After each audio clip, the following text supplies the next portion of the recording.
Fishing with live bait has its benefits versus fishing with artificial baits. Here at Navitec, we sell a lot of live bait. That is what we sell. That's what we're known for. The thing about it is, there are a few more steps into going fishing with live bait versus going with artificial. You have to keep in mind, how am I going to transport the bait?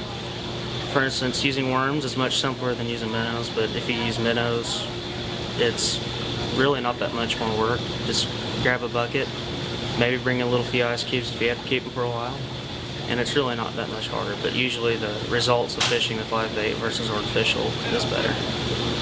As far as keeping minnows, there's a couple options you can take. You can go an inexpensive route, or you can take a more expensive route for keeping your bait alive. We offer here cheaper buckets that are styrofoam. They are good about keeping the water cool for a limited amount of time. Or you can go for a different, they're shaped like a 5-gallon bucket. We have some shaped like ice chests that are foam insulated, that have aerators attached to them. The main thing about keeping the bait alive is watching the temperature level and also just keeping them out of the sun. Whenever we sell our bait here, we put them in a bag. We put oxygen in the bag with them. As long as you keep that bag cool, you can keep them overnight. You can keep them all day, maybe even 2 days. But the main thing is keep the bag cool and make sure that you don't let the oxygen out of the bag. When hooking a minnow, there's a couple ways to do it. The way that I personally use the most, which is going to be a side hook, or hooking it into the side of the fish. Now, there's a very important thing about that you need to keep in mind whenever you're hooking a minnow. That is not to break the spine. And the spine most generally runs just below this line that you might be able to see in the camera, of a dark scale to a lighter scale. That's going to be about the center of the spine. It's good to keep in mind you either hook below it or above it. I personally hook below it.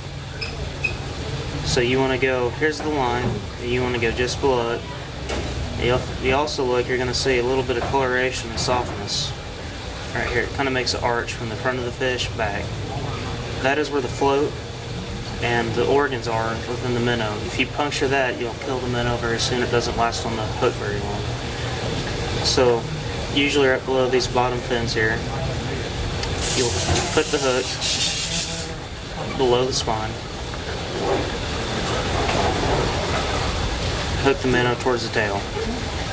And what this does, when the fish gets into the water, he's going to start to level out naturally and be on the hook, and he'll be able to wiggle his tail, which gives you a little bit better chance of attracting a fish to bite him. Fish with it is to go above the spine and towards the middle of the back. What this is going to do is going to allow it to not so much swim around, but just kind of wiggle. So you go above the spine, which is just above the coloration of the scales. What this is going to allow is to have him kind of centered onto the hook, and he'll be able to still kind of wiggle in the water and not swim around as much.